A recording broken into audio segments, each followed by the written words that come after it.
नाजरीन, real estate और construction sector का रिवाइवल अब नागुज़ीर हो चुका है। उसकी वजह ये है कि बहुत बड़े पैमाने पर अवामुन्नास की इन्वेस्टमेंट इस सेक्टर में हो चुकी है। अच्छा, तब तक के लिए ठीक था जब तक ये वैल्यू रिटेन हो रही थी या ये एक तवाज़ुन में थी, लेकिन अब ये नेगेटिव रिटर्न की तरफ जा रही है। ताहम हमारे शोबा तहकीक ने बताया कि इस साल इसके अंदर मामूली बेहतरी ज़रूर आई और चंद फ़ीसद का इसके अंदर ग्रोथ का एलिमेंट देखा गया। ताहम ओवरऑल अगर देखें तो पाकिस्तान के इन्फ्लेशनरी पर्सपेक्टिव के अंदर लोगों के इन्वेस्टमेंट एवेन्यूज़ में ये बड़े सरे फहरिस्त थे और पाकिस्तान का एक बहुत बड़ा हिस्सा जीडीपी का इससे रिलेटेड और एसोसिएटेड है। हाँ, अगर कैलकुलेटर लेके बैठ जाऊं और सही कदरें लगाकर जीडीपी के साथ कंपेयर करूं तो फिर तो आप हैरान रह जाएंगे कि कितनी बड़े पैमाने पर इन्वेस्टमेंट रियल एस्टेट और कंस्ट्रक्शन सेक्टर में हुई है। ये दोनों नत्थे हैं, जुड़े हुए सेक्टर्स हैं। और फिर पाकिस्तान में जूं मशरूम ग्रोथ स्टार्ट हुई और हमने देखा कि छोटे शहरों के अंदर भी मल्टी स्टोरी बिल्डिंगें बनना शुरू हो गई, जो पहले लोगों ने सोचा नहीं था। चंद ऐसे शहर थे पहले कि जहां पर ज़्यादातर ओवरसीज़ पाकिस्तानी अपने पैसे वापस भेजकर प्लाजे बनाया करते थे, कोई मशरिक़ वस्ता में, कोई दूसरे ममालिक में। अब हम देख रहे थे ये यूनिवर्सल हो गया है, यानी ऑल ओवर पाकिस्तान ये काम हो रहा है। एक्सटेंसिव इम्पटस मौजूद है, लेकिन अगर प्राइस स्टेबिलिटी नहीं होगी तो इन्वेस्टमेंट नहीं आएगी शोबे में। अच्छा, बहुत सारे लोग ये कहते हैं, कंटेस्ट करते हैं, चलो आज इस पर भी बात करेंगे कि ये एक अनप्रोडक्टिव सेक्टर है।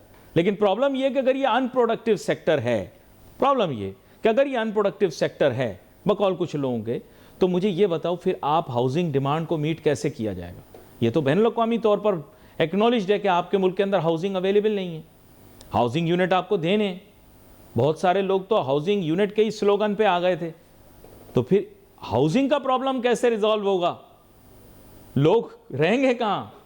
ये सवाल है ना, बड़ा इंपॉर्टेंट। लेकिन बिल्डर तब तक नहीं बनाएगा जब तक उसको प्रॉफिटेबिलिटी नहीं होगी। यानी ये सब एक दूसरे से कनेक्टेड चीजें हैं। इस सिलसिले में मैंने आज दावत दी है जनाब राहिल हारून साहब को, जो कि इस शोबे से वाबस्ता भी हैं, मैं कहूँगा कारोबारी बुनियादों पर भी, और उसके अलावा भी इसके हाईलाइट करते रहते हैं इश्यूज़ को। वेलकम करता हूँ राहिल हारून साहब आपको। शुक्रिया, थैंक यू। और कराची की जो रियल एस्टेट की तंजीम है उसके भी ये सरबराह हैं, तो उसको सामने रखते हुए मैं राहिल हारून साहब बेसिक चीज़ पर आपके पास आऊँगा। शुरू करते हैं बेसिक से। अनप्रोडक्टिव सेक्टर वाले जो इशू है ना उसके ऊपर डिस्कस कर लेते हैं, क्योंकि ये पहली तोहमत होती है, उंगली आप पर उठा लेते हैं, अनप्रोडक्टिव सेक्टर है जी, इसके अंदर तो सिंक होल है। सिंक होल है तो फिर बैनुल-अक़वामी इदारे क्यों बोल रहे हैं आपके मुल्क में हाउसिंग क्राइसिस है, आपके मुल्क में हाउसिंग नहीं है? तो हाउसिंग कहाँ से आएगी अगर ये अनप्रोडक्टिव सेक्टर है तो? जी, सबसे पहले तो ये आ जाते हैं कि आपने कहा अनप्रोडक्टिव सेक्टर है। जी जी। मगर आप ये देखें कि रियल एस्टेट सेक्टर जो है जब ये चलता है तो दूसरी जो इंडस्ट्रीज़ हैं 70 से ज़्यादा हैं, या 72 इंडस्ट्रीज़ कहते हैं लाइट, वो इसके साथ जुड़ी हुई हैं। इसके साथ लेबर जो है आप ये देखें कि कितनी जो एम्प्लॉयमेंट ये क्रिएट करता है ये सेक्टर, तो उसके बाद भी आप इसको अनप्रोडक्टिव किस तरीके से आप कह सकते हैं? ये मैं नहीं कह रहा, ये इंडस्ट्रियलिस्ट कहते हैं। आपने देखा होगा इनकी तकरीरों में कहते हैं, ये कहते हैं क्यों अटेंशन दे रहे हैं इनको, क्यों इनके लिए इजी कर रहे हैं, क्यों एमनेस्टी स्कीम दे रहे हैं, मतलब मल्टीपल रीजन इल्जाम लगते हैं ना। ज़्यादा दूर की बात नहीं, हम दुबई की बात ही अगर आप ले लेते हैं तो इस टाइम आप दुबई को देख लेंगे, पहला उनका जो सेक्टर है वो है टूरिज़म, और सेकंड जो है वो रियल एस्टेट है।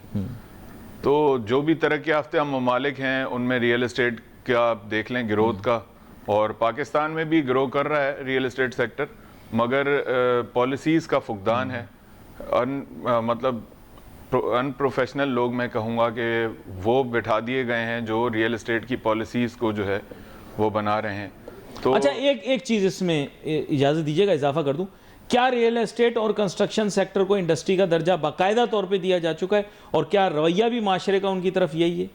देखें, रियल एस्टेट सेक्टर को तो अभी तक ओन किया ही नहीं गया है, ठीक है। रियल एस्टेट कोई रियल एस्टेट सेक्टर को पहचान ही नहीं दी गई है। यहाँ पर जो भी कुछ ऐसे लोग हैं कि जो जब उनका कारोबार नहीं चल रहा होता तो वो आकर रियल एस्टेट सेक्टर में जो है वो रियल एस्टेट एजेंट बन जाते हैं।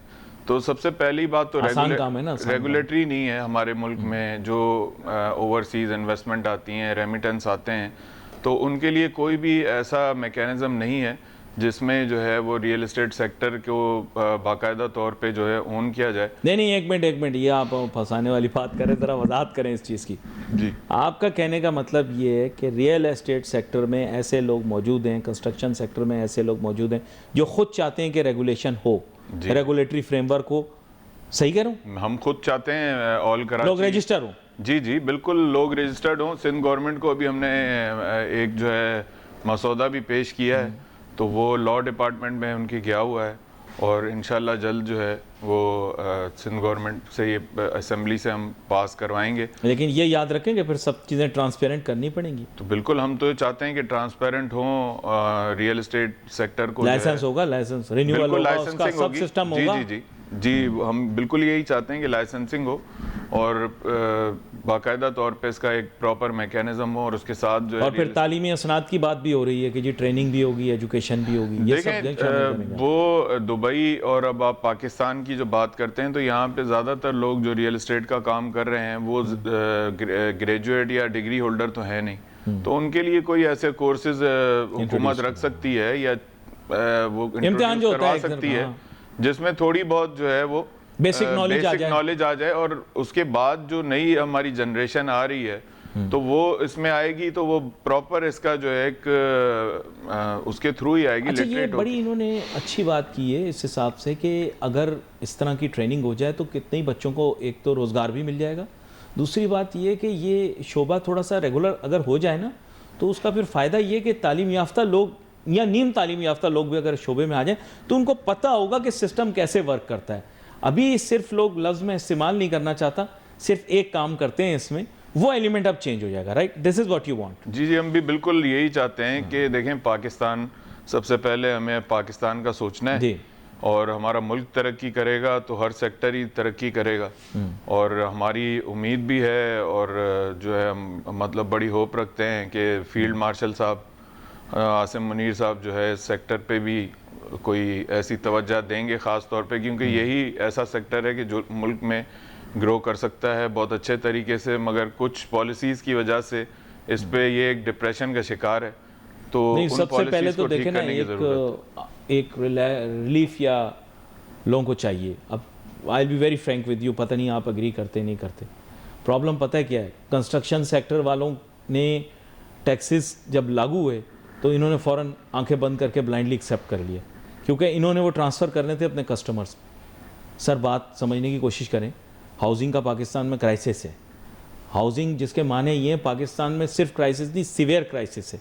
बैनुल-अक़वामी जितने तहकीकी इदारे होते हैं उन्होंने बताई है ये बात कि पाकिस्तान को पता नहीं कितने लाखों हाउसिंग यूनिट हर साल चाहिए अपने लोगों के लिए। तो कोई तखमीना नहीं लगा रहा मैं, लेकिन लाखों में बात हो रही है। और कुछ तो कहते थे हम करोड़ों बनाएंगे। छोड़ दें आप बात, माजी के अंदर क्या क्या हुआ। असल में बात यह है, कहाँ से आएंगे वो सब? बात यह है कि हम पैरल जो है ना, एक तरीके से देखा जाए अब आबाद है बिल्डर्स की एक बहुत अच्छी मुनज़्ज़म एसोसिएशन है, और तमाम जो हमारे भाई हैं बड़े काबिल इज़्ज़त हैं, मगर आबाद बिल्डर्स की नुमाइंदगी कर सकता है, रियल एस्टेट सेक्टर की नुमाइंदगी आबाद नहीं कर सकता। अब देखो ना, उन्होंने टैक्सेस एक्सेप्ट कर लिए, मगर अनफॉर्चुनेटली यही होता है कि आबाद जो है वो रियल एस्टेट सेक्टर की भी नुमाइंदगी करता हुआ है। हालांकि ये रियल एस्टेट का हक है कि वो जाएं और अपनी पॉलिसीज़ या जो भी मैकेनिज्म है उस पर जो है देखें, आबाद है। अच्छा, लेकिन तफरीक पैदा हो गई ना। देखें, तफरीक आप अभी वाजे करें। तफरीक ये पैदा हुई कि बेसिकली वो हाउसिंग यूनिट्स के ऊपर बात करते हैं। जब हाउसिंग यूनिट्स के ऊपर बात करते हैं तो आप लोग भी सिर्फ ओपन लैंड पे बात नहीं कर रहे। जो मेरी अंडरस्टैंडिंग है वो ये कि रियल एस्टेट वाले भी इस बारे में जो है वो क्लैरिटी थोड़ी सी आपको क्रिएट करनी पड़ेगी। वो कंस्ट्रक्टेड को भी इसी सेक्टर का हिस्सा समझते हैं, यानी आप उनको अपना हिस्सा समझते हैं, वो आपको समझ रहे हैं तो आप बुरा मान रहे हैं। ये तो गलत है ना। देखें, नहीं, वो आप उनको ऑन कर रहे हैं, वो आपको ऑन कर रहे हैं, आप कह रहे हैं नहीं। देखें, जहाँ पे पॉलिसीज़ की बात है हैं तो दोनों एक साथ ही मतलब आप ये ले लेंगे, अगर एक गाड़ी है उसका इंजन है वो बगैर टायर्स के तो नहीं चल सकता ना। तो हम मान रहे हैं कि हम एक ही इंडस्ट्री है मगर दो अलग अलग सेक्टर्स हैं। रियल एस्टेट सेक्टर जो है, रियल एस्टेट एजेंट का या रियल्टर का जो भी प्रॉब्लम है वो बिल्डर नहीं बता सकता। बिल्डर तो अपनी सेफ्टी देखेगा या बिल्डर अपना एक फायदा देखेगा। लेकिन पॉलिसी मेकर आपसे नहीं पूछता ना, पॉलिसी मेकर उनसे पूछता है, क्योंकि वो कहता है कि उनके ऑन पेपर वो लोग हैं, वो ज़्यादा रेगुलराइज्ड हैं, उनका सिस्टम ज़्यादा ट्रांसपेरेंट है, ये लोग कहते हैं। देखिए हम तो यही कह रहे हैं कि हम ये चाहते हैं कि पॉलिसीज़ बननी चाहिए, रेगुलेट होना चाहिए, एक मैकेनिज्म बनना चाहिए, मगर प्रॉपर ट्रांसपेरेंसी से रियल एस्टेट का अलग होना चाहिए और बिल्डर्स का जो है अलग होना चाहिए। अब बात अच्छा, लेकिन प्रॉब्लम ये आ रही है कि बिल्डर खुद को जस्ट लाइक इंडस्ट्री, जैसे मैन्युफैक्चरर होता है, अपने आप को मैन्युफैक्चरर कंसिडर करते हैं। बिल्डर्स खुद को ये कहते हैं कि कंस्ट्रक्शन हमारा प्राइमरी प्रोफेशन है और ये जो बाइंग एंड सेलिंग है इसमें हम सिर्फ अपना प्रॉफिट लेते हैं। इसके माने ये हैं कि उन्होंने कैपिटल गेन को इतना बड़ा एस्पेक्ट नहीं बनाया। अब ये जो कैपिटल गेन्स का इशू है ना राहिल हारून साहब, ये आप लोगों पे लागू होता है। अभी इसके मामले पर क्या गवर्नमेंट ने आपके साथ डिस्कस किया? और ख़ास तौर पे बाइंग एंड सेलिंग, क्योंकि इनका बिजनेस ऐसा होता है कि बायर अपने कैपिटल से आता है, सेलर अपने कैपिटल से आता है, वो इनको पे करता है फॉर देयर सर्विसेज। सही कह रहा हूँ? रियल्टर्स को उनकी सर्विस के लिए पे करता है। अब प्रॉब्लम ये है कि बायर के ऊपर भी टैक्स है, सेलर के ऊपर भी टैक्स है।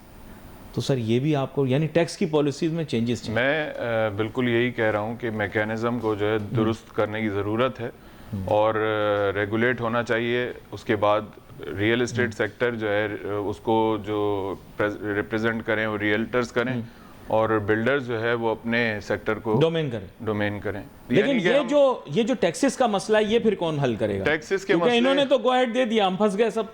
नहीं, उसी पर तो एक मैं ये आज हमारी जो बात हो रही है वो उसी बात पर रही है। और दूसरी बात ये है कि देखें बिल्डर्स, बहुत सारे बिल्डर्स ऐसे भी हैं जो स्क्वायर फिट में और अप्रॉक्स होता 3200 लिख देते हैं, देते 2800 हैं।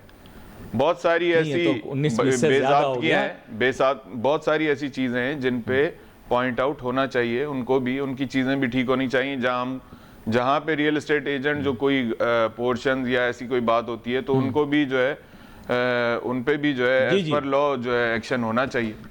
नहीं, एक मिनट, आपने एक और मसला छेड़ दिया, ये पोर्शन का आपने मसला छेड़ दिया है। इस पे तो आप लोग सब मुत्तफिक हैं एक साथ। क्या इशू क्या पोर्शंस का?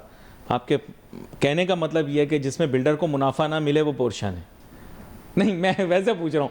देखिए आपने बोल दिया पोर्शन नाजायज़ है, ये है वो है, यानी कि बिल्डर का मुनाफा उसमें नहीं मिल रहा, बिल्डर का डिमांड एंड सप्लाई उसमें इम्पैक्ट हो रहा है, इसलिए वो नाजायज़ है। लेकिन बहुत सारे लोग ले चुके हैं। जब ज़मीनों के ऊपर आप कहते हैं इफेक्टी है, इफेक्टी को रिलीफ दो, तो फिर पोर्शन को रिलीफ देना चाहिए, नहीं देना चाहिए? आपसे पूछ रहा हूँ। मेरे जो मैं अपना एक पॉइंट ऑफ व्यू दे रहा हूँ, मेरे हिसाब से तो एक गलत चीज़ हुई है, मगर क्योंकि रजिस्ट्री भी हुई है, उसकी लीज भी दी गई है, तो फिर उसको आप अगर आपने एक्शन लेना है तो उन तमाम इदारों पर भी लें जिन्होंने जिन्होंने ये काम किया है और जिसने जो इसका वो एंड यूज़र है उस पर भी आप लें।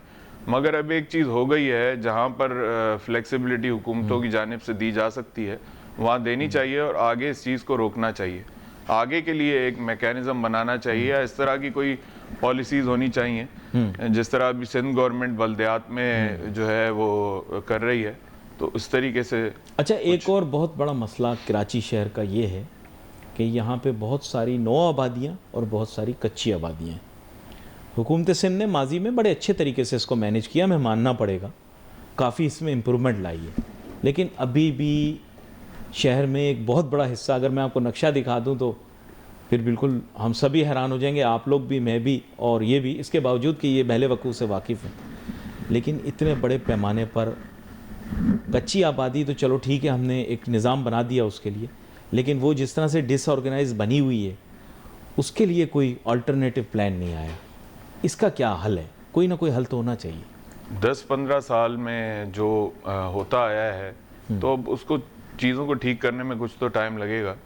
मैं बिल्कुल होना चाहिए और बहुत सारी चीज़ें होनी चाहिए जो नहीं हुई हैं। उन लोगों के पास भी पार्क होने चाहिए, उनके पास भी इस तरह की फ्लाई आर्म की चीज़ें होनी चाहिए। मेरा ऐसा ख्याल है, आई थिंक होना चाहिए, ये होना चाहिए, मगर अल्लाह करे कि आगे जाके। अभी देखें, फैक्ट बात करें आप, अभी नहीं है, होना चाहिए। और ये मशरूम ग्रोथ इतनी ज़्यादा है नाजरीन कि जैसे एक बहुत ज़्यादा ऑर्गेनाइज और स्ट्रक्चर्ड इलाका है और उसके बिल्कुल बराबर में कच्ची आबादी है।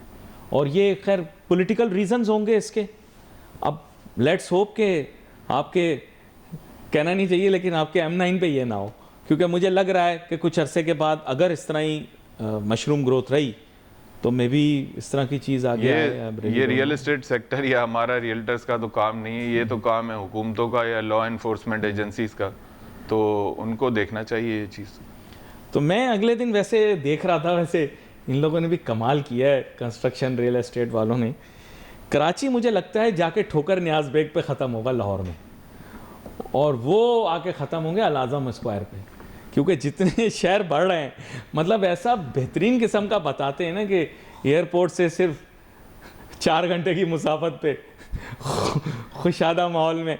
सर ये क्या कर रहे हैं? देखो कराची शहर है, इसको एक जगह तक महदूद रखें, फिर ये झगड़ा शुरू कर देते हैं। जाम शुरू, जो ब्रेक में आपसे बात कर रहा था सर, मैं इसीलिए तो आपको कह रहा हूँ कि जो भी ऐसे बिल्डर्स हैं, जो बहुत सारी ऐसी इलीगल सोसाइटीज़ हैं वो बन रही हैं, अभी भी हैं, बिल्कुल हैं, अभी भी हैं, लीगल सोसाइटीज़ हैं, लोगों का पैसा अरबों रुपया उसमें जो है वो जाके जो है वो फंस रहा है, लोग बेचारे दरबदर हो रहे हैं फाइल्स लेके। तो इन चीज़ों पे मैकेनिज़्म होना चाहिए। मैं इसीलिए तो कह रहा हूँ कि एक मैकेनिज़्म बनाना चाहिए, और सिंध हुकूमत को भी हमने जो है वज़ीर बल्दियात जनाब सैयद नासिर हुसैन शाह साहब को, कमिश्नर कराची को हमने एक जो है वो लेटर लिखा है जिसमें तमाम इन चीज़ों को वाज़े किया है जी जी, कि ये चीज़ें होनी चाहिए, और इंशाल्लाह हमें उम्मीद है कि ये होगा। ये बड़ा अहम नुक्ता जो आपने पेश किया है। Multi proposition, multi faceted discussion थी जिसके अंदर बहुत सारी चीज़ें का जो है वो ज़ेर बहस आई, गुफ्तगू में आई। अब हमें ज्वाइन कर रहे हैं मोहसिन शेखानी साहब, जो कि किसी तारुफ के मोहताज नहीं, आबाद के साबिक चेयरमैन, सदर और मोतमर आला भी हैं। वेलकम करता हूँ सर आपको शो में। Thank you. अब मोहसिन शेखानी साहब, बुनियादी बात यह है कि रियल एस्टेट और कंस्ट्रक्शन सेक्टर का रिवाइवल नागुज़ीर हो चुका है। मुल्क का एक बहुत बड़ा सरमाया इसमें इन्वेस्टेड है, और लोगों की पेशेंस जो है वो अब रन आउट हो रही है। इससे ज़्यादा लोग अब बर्दाश्त नहीं कर पा रहे, क्योंकि ज़ाहिरी बात है इंडस्ट्री में स्टैग्नेशन को आज की तारीख में 7-8 साल पूरे होने वाले हैं। तो इसका साइकिल कब चेंज होगा और हुकूमत के लिए क्या तजावीज़ हैं?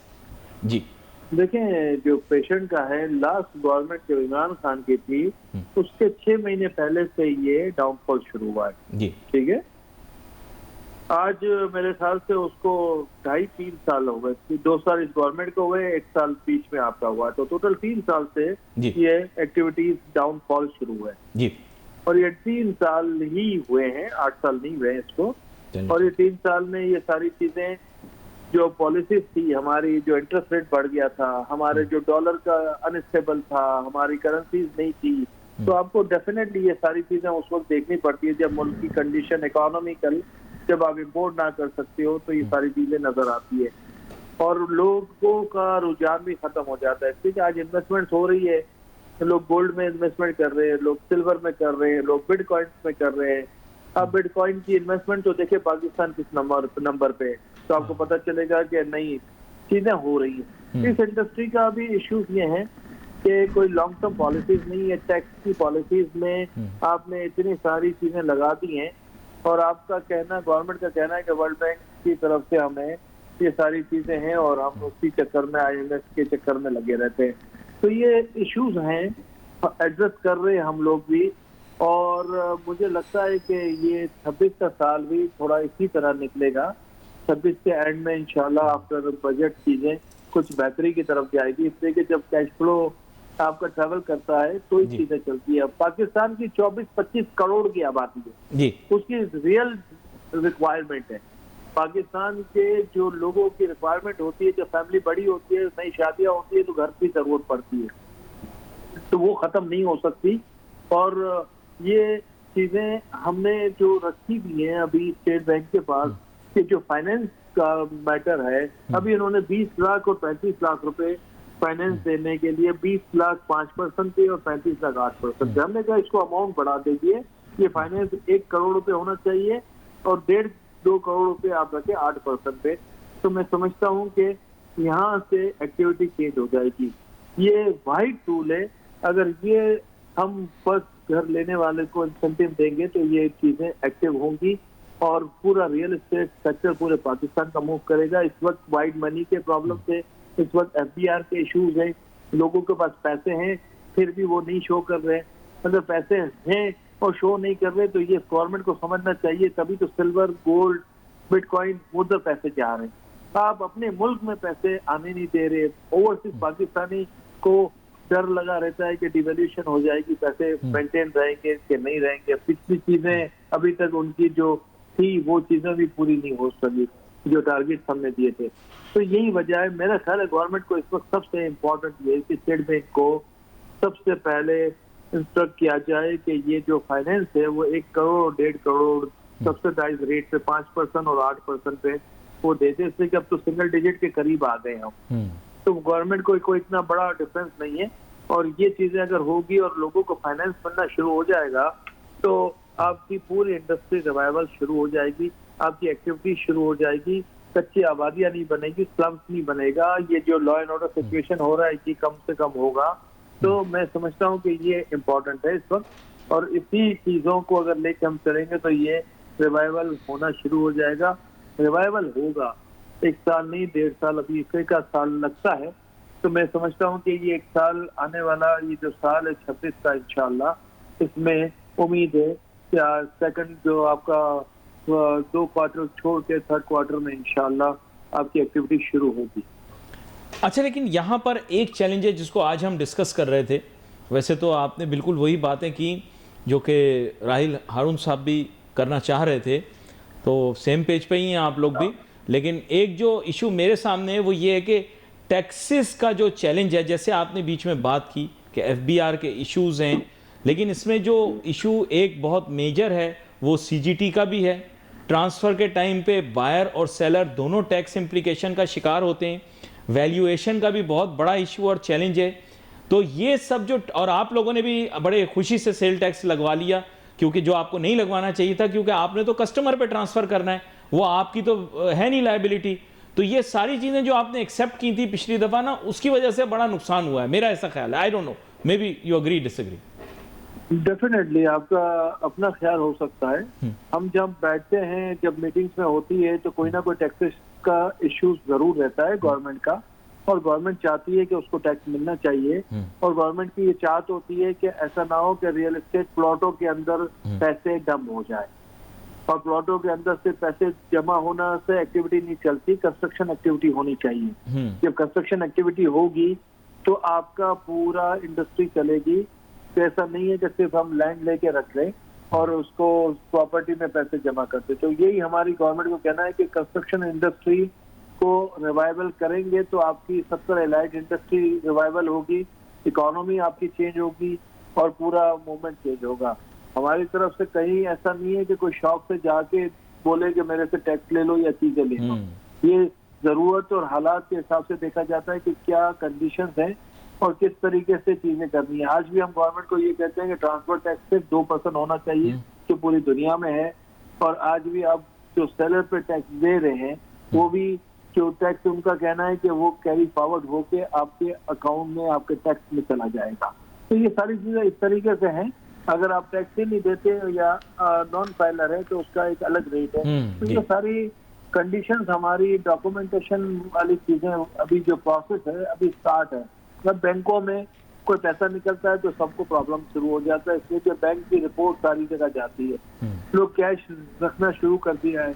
तो ये सारी चीजों को हमें देखना है कि हम फ्रेंडली पॉलिसी कैसे बनाएं, हम लोगों को फैसिलिटेट कैसे करें, हम इकोनॉमी को कैसे चलाएं। तो ये सारी चीजें हमें देखने की जरूरत है। इंशाअल्लाह ताला कोशिश हम भी कर रहे हैं, आप भी कर रहे हो, और अल्लाह करेगा कि ये आने वाला साल हम कोई ना कोई चीज़ों को बेहतर करने की कोशिश। नहीं, बड़ी अच्छी आपने बात की है और बड़ी, मैं कह रहा हूँ कि बड़ी प्रोडक्टिव है। देखें राहिल हारून साहब, ये पर्सपेक्टिव उनका भी है, शायद आपके इंटरेस्ट के साथ थोड़ा सा क्लैश करे, लेकिन जो बात उन्होंने की है वो उन्होंने कहा है कि आप पैसे को एम्प्टी प्लॉट्स के अंदर जो स्टोर करते हैं इससे कोई वैल्यू जनरेशन नहीं है, कोई वैल्यू एडिशन नहीं है। तो बाकी चीज़ों पर तो I think you are on the same page, but यहाँ वो कहते हैं कि इनकरेज करना है तो कंस्ट्रक्शन इंडस्ट्री को इनकरेज करें। आपके ऑब्जेक्टिव फर्क है। वो प्लॉट को भी आप टाइम लिमिट रखेंगे, 2 साल में बना दे, 3 साल में घर बना दे, वो बनना रिक्वायरमेंट है ना घरों की, तो शॉर्टेज नहीं है, रेंट पे चला जाए, पड़ा ना रहे। वो अगर हम सब करेंगे, राहिल भाई है मेरा छोटा, और हम सब एक ही पेज पे इसलिए होते हैं कि हम सब फेस कर रहे होते सारी चीजें। तो इंशाल्लाह ताला मेरा ख्याल है कि हम इन चीजों को एड्रेस करेंगे तो बेहतर रिजल्ट आएंगे। अल्लाह जी राहिल हानू साहब, आप कुछ इजाफा करना चाहते हैं? उन्होंने कहा आप भाई हैं उनके, तो बिल्कुल उसी तरह आप जवाब मोहसिन दें। भाई हमारे बड़े भाई हैं और बिल्कुल जो है सीनियर हैं, और उनको मुझसे ज़्यादा जो है वो मैं समझता हूँ कि बेहतर समझते होंगे। मगर जो प्लॉट है वो भी तो बाय द टाइम उसको भी कंस्ट्रक्शन तो उस पर भी होनी है, और मोहसिन भाई भी ये समझते हैं कि इन्होंने भी कोई प्लॉट ऐसे लेके रखे होंगे जिसका आगे प्लान होगा कि आगे 3-4 साल बाद 5 साल बाद उस पर प्रोजेक्ट लॉन्च करेंगे। तो एक देखा जाए तो उसमें कोई ज़्यादा डिफरेंस नहीं आता। तो आप मतलब ज्यादातर चीजों पर तो आप लोग सेम पेज पर हैं।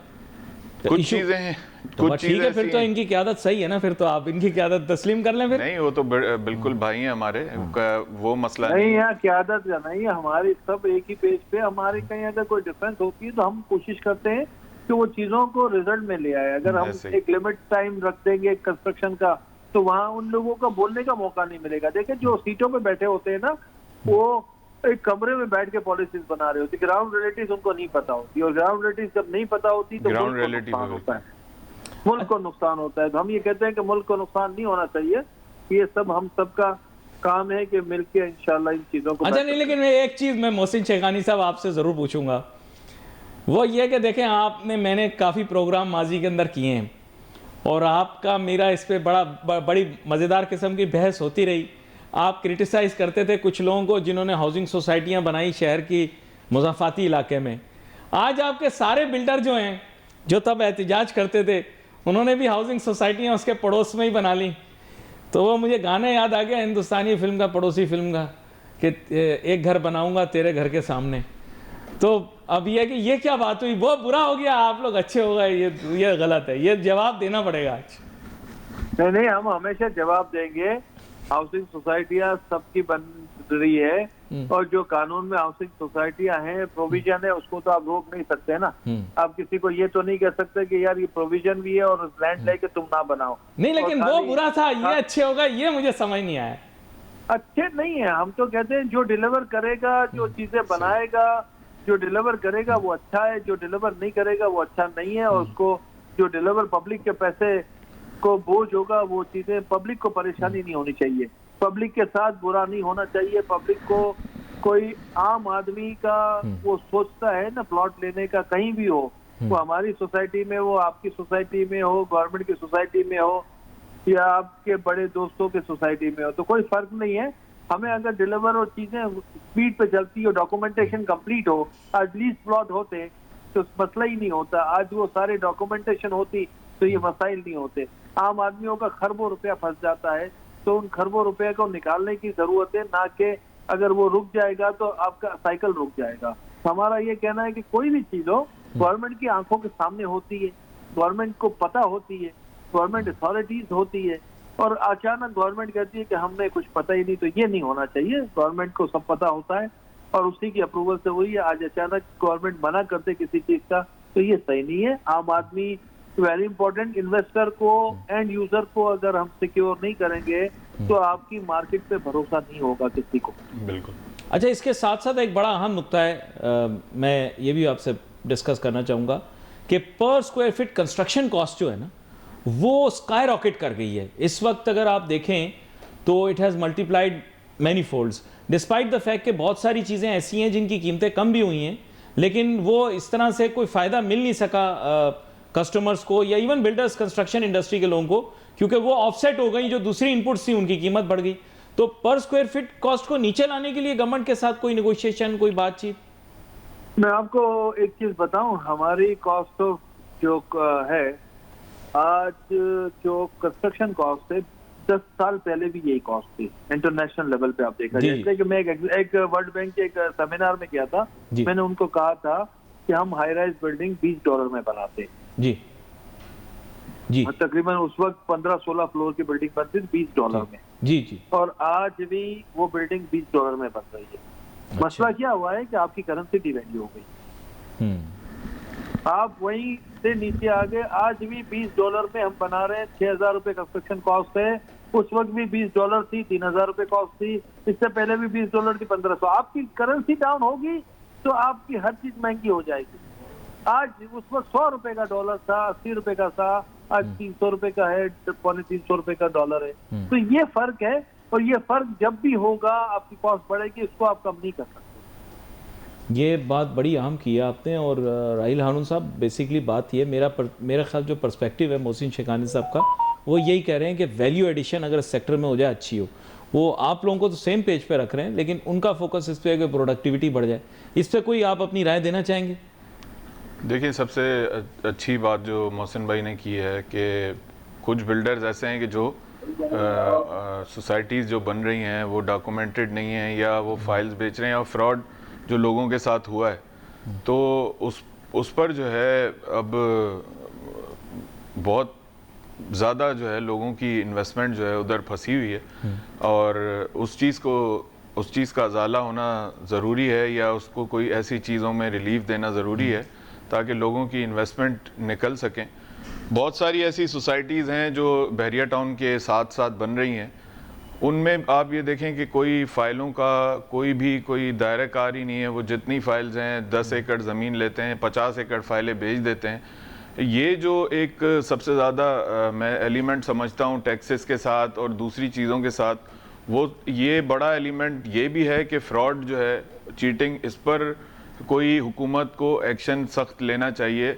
जो इलीगल सोसाइटीज़ हैं, 10 एकड़ ज़मीन लेके 50 एकड़ बेच देते हैं, ऐसी बहुत सारी जो है, आप हाईवे पे जाएंगे तो आपको अलग अलग बोर्ड लगे हुए नज़र आएंगे। और जो अच्छे बिल्डर हैं, डिलीवर कर रहे हैं, तो ये उनकी बात नहीं है। जो कुछ ऐसे लोग हैं, कुछ ऐसे शहर में भी लोग हैं, कुछ जो है वो हाईवे पे भी काम करने वाले बहुत सारे ऐसे लोग हैं जिनकी वजह से ये चीज़ें पूरे के पूरे सेक्टर को ख़राब कर रही हैं। अच्छा, ये मोहसिन शेखानी साहब, इसके बारे में आपकी क्या कमेंट होगा कि जो इस तरह के एलिमेंट्स हैं जिनको जाहिर बात है कोई भी ऑन नहीं करता, तो उनके जो इश्यूज और चैलेंजेस हैं उसको किस तरह से रिड्रेसल उसका होना चाहिए, इसके बारे में थोड़ा सा आप बताएं, weather in the city, outside और एनीवेयर एल्स। नहीं, कहीं भी हो, जो आदमी भी अगर गलत कर रहा है, दैट इज फ्रॉड ना, चीटिंग।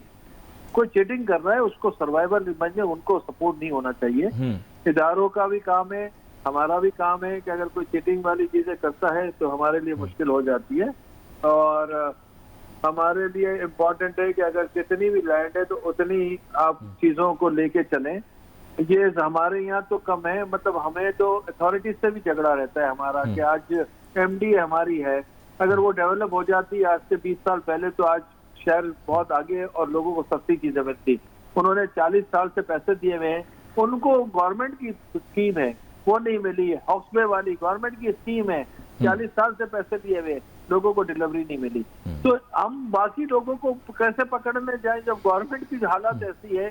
तो दूसरे लोग भी सामने कहते हैं कि ये सारी चीजें, लेकिन हर सूरत में जो भी चीटिंग एट लार्ज है वो पब्लिक के साथ नहीं होना चाहिए।